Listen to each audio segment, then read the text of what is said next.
So my pan is just heating up.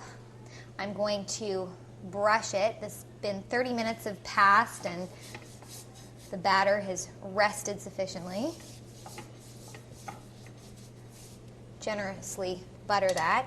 I want to take approximately a quarter cup, and it is a little bit lumpy, and you know that's totally normal.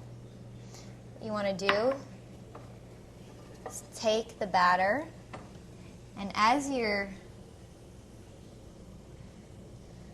want to tip it just like that. And if there's clumps, because sometimes as it rests, you'll get clumps, and that's normal.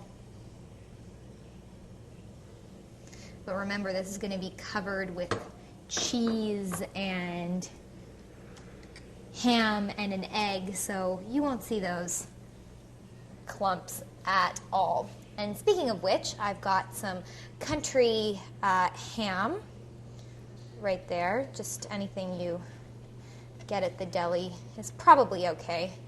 Don't go for the cheapest stuff. I mean, you are using some good ingredients in this, so you don't want to skimp too much. And then this is just some Emmental cheese. You could use a Gruyere as well, just a Swiss cheese. It's not very salty. It's almost sweet, really. So it makes for a nice balance of the salty ham, sweet cheese, and the earthy flavor of the crepe.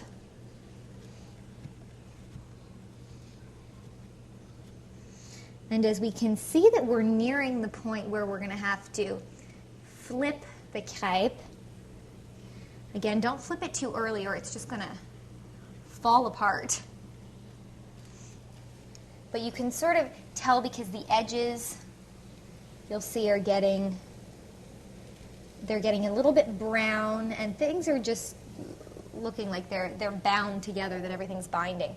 So I'm going to get my spatula, and then we'll flip that and we'll begin on the egg.